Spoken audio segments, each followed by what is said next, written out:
এই যে সিলেটের সাতকরা আর আদা লেবু, আজকে সাতকরা দিয়ে গরুর মাংস রান্না করব। তাই হচ্ছে সাতকরাকে ছোট ছোট করে কেটে নিয়ে বয়েল করে নিচ্ছি।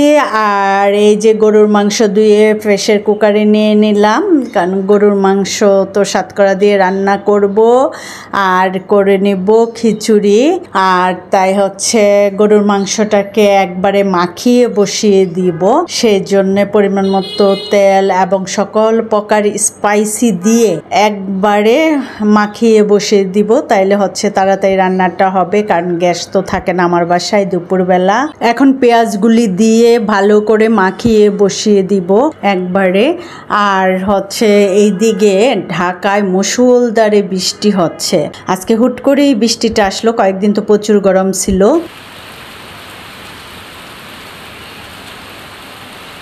দেখেন আমার গাছে সিম ধরছে, মানে সিমের ফুল আসছে।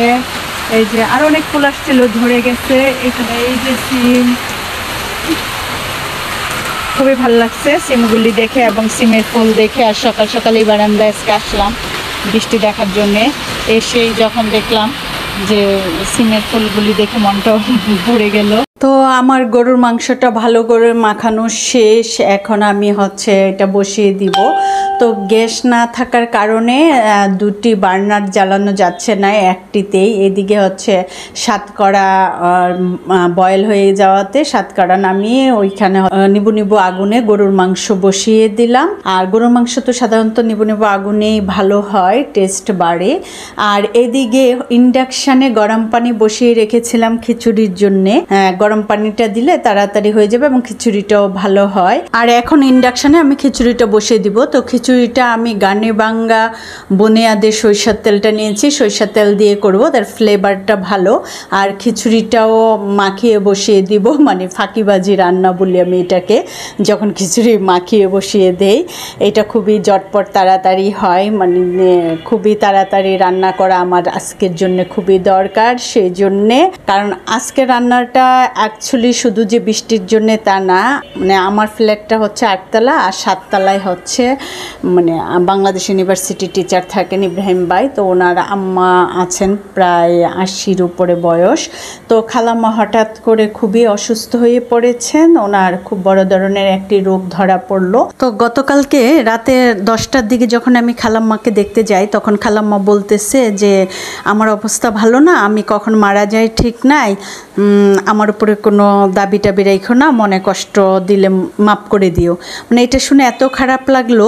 তখন মনে হলো যে খালাম্মা কিছুদিন আগে আমার রেসিপি, সে নিয়মিত আমার ব্লগ দেখে, তো ব্লগ দেখে আমাকে বলেছিল যে তোমার হাতে সাতকরা দিয়ে গরুর মাংস আমি খাবো, যেদিন রান্না করবা সেদিন আমাকে খাওয়াবা। তো আমার ওই কথাটা মনে পড়ে গেল, তাই আজকে ভাবলাম যে না, আজকে খালাম্মাকে রান্না করে খাওয়াই। তার আগে আমিও মারা যেতে পারি ঠিক নাই, যেহেতু উনি খেতে চাইছে, সেই উপলক্ষেই কিন্তু আমি আজকে রান্না করতে চাইলাম। তার মধ্যে হচ্ছে বৃষ্টি দেখে ভাবলাম শুধু গরুর মাংস সাতকরা দিয়ে রান্না করব, তার থেকে একটু খিচুড়িও করি। বৃষ্টিতে খিচুড়িটাও খেতে ভালো লাগবে। তো ওনারাও খেলো, আমরাও খেলাম, একসঙ্গেই খাই। ওই জন্যে আর কি আজকে সেই খিচুড়ি, গরুর মাংস, আর সেই সাথে হচ্ছে বেগুন ভাজা করছি। ভর্তা তো থাকবেই, 2 প্রকারের ভর্তা বানিয়ে নিচ্ছি। মানে লইটা মাছের শুটকি নিয়ে আসছি প্রিন্সে গিয়ে, এই ফাঁকে কিন্তু আমি প্রিন্সে গিয়ে গরুর মাংস আর লইটা মাছের শুটকি, পোলাও চাউল ছিল না, সেটা নিয়ে আসছিলাম এক ফাঁকে। তো এনেই রান্না চড়ালাম। তো হচ্ছে যেহেতু খালাম্মা মুরব্বী মানুষ, শীত তার মধ্যে, তাই হচ্ছে তাড়াতাড়ি ঝটপট খাবারটা দিতে হবে। 2টার মধ্যেই ভাবছি খাবারটা কমপ্লিট করব, সেই জন্যে হচ্ছে খুব তাড়াতাড়ি করছি, যতটুকু তাড়াতাড়ি করা সম্ভব। তো মাংসে কিছু আলু দিয়ে দিব, তাই আলুগুলি কেটে ধুয়ে পরিষ্কার করে নিচ্ছি। আর সাতকরাটা আমার বাসায় একমাত্র আমি আর স্মিতা খাই, আর তাজিম, স্পন্দন আর স্পন্দনের বাবা, এরা 3 জন খায় না। তার জন্যে কুকড হয়ে গেলে মাংসটা ওইখান থেকে ওদের জন্যে অন্য একটা পাতিলে ট্রান্সফার করে রেখে বাকিগুলিতে আমি সাতকরা দিয়ে দিব।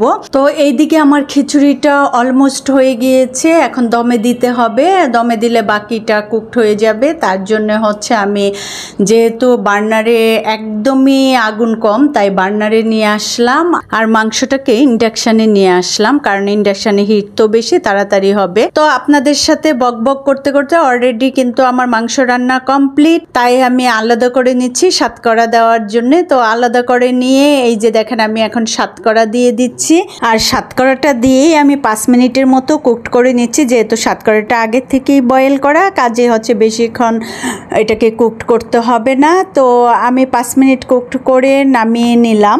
এখন ভর্তার উপকরণগুলি রেডি করে নিচ্ছি, কারণ ভর্তাগুলি বানিয়ে দিয়ে যাবে আমার হেল্পিং হ্যান্ড মিতু। আমি সাধারণত ভর্তা সবসময় ইয়েতেই করি, গ্রাইন্ডারে। তো আজকে মিতুকে বললাম যে একটু পাটাই করে দাও, যেহেতু খালাম্মা খাবে। আর পাটার ভর্তার গ্রাইন্ডারের ভর্তাতে অনেক পার্থক্য, পাটার ভর্তাটা টেস্ট হয় বেশি। তো মিতু অপেক্ষা করছে ভর্তা তৈরি করে দিয়ে ও আবার খাবার নিয়ে যাবে, তাই ভর্তার উপকরণগুলি রেডি করে এদিকে মিতুকে দিয়েছি। মিতু ভর্তা তৈরি করছে পাটাই, আর এইদিকে আমি বেগুনগুলি ফ্রাই করে নিচ্ছি ইন্ডাকশানে। আসলে কখন যে কার কোন দিক দিয়ে বিপদ আসবে একমাত্র আল্লাহ পাকেই জানেন, আমরা কেউ বলতে পারবো না। খালাম্মা সুস্থ একজন মানুষ, হঠাৎ করে এত বড় একটা রোগে আক্রান্ত হয়ে যাবে আমরা ভাবতেও পারি নাই। এই যে এসে সে এখনো চশমা ছাড়া কোরআন শরীফ পড়ে, এটা আল্লাহর বিশাল একটা নিয়ামত। আর খালাম্মা যেহেতু আমার ব্লগ দেখেন, তাই আমি ডিটেলসে বললাম না। তো অলরেডি আমার খাওয়া সব কিছু কমপ্লিট। এই যে শশাটাও কেটে নিয়েছি, তাই খালাম্মার জন্য খাবারটা রেডি করে নিচ্ছি, ট্রেতে রেডি করে নিয়ে দিয়ে আসবো। এই খাবার রেডি করতে করতে কিন্তু 2টা বেজেই গিয়েছে। এক ফাঁকে কিন্তু আমি খালাম্মাকে বলে আসছি যে আমি খাবার নিয়ে আসছি, আপনি খাবেন না, অপেক্ষা করেন। তাই খালাম্মা কিন্তু ওইদিকে অপেক্ষায় আছে। আর খালাম্মার জন্য সবাই দোয়া করবেন যারা নিয়মিত আমার ব্লগ দেখেন। আসলে সবাই সুস্থ থাকুক, আল্লাহ শেষ পর্যন্ত সবাইকে সুস্থ রাখুক এবং সুস্থ শরীরে তার কাছে নিয়ে যাক, এই দোয়াই করি। কাউকে যেন বিছানায় ফেলে কষ্ট না দেয়। সুস্থতা আল্লাহর বিশাল নিয়ামত। তো এই ছিল আমার আজকে শর্টকাট রান্না, একদমই কম আইটেমে খুব তাড়াতাড়ি যা করা যায়। আর এইদিকে স্পন্দন কোচিং থেকে এসে খাবারের জন্য অস্থির হয়ে গেছে, ওর বাবাও চলে আসছে খাবারের জন্য। আর এদিকে স্মিতাও রেডি হয়ে আছে, কোচিংয়ে যাবে খেয়ে, কারণ 2টার মধ্যে আমাদের খাওয়া দাওয়া হয় দুপুরে। তো খাবারের ট্রেটা দিয়ে এসে নামাজ পড়েই খেতে বসবো। এর আগে আমি আপনাদের কাছ থেকে বিদায় নিয়ে নিচ্ছি। আল্লাহ হাফেজ, বাই বাই, ভালো থাকবেন সবাই।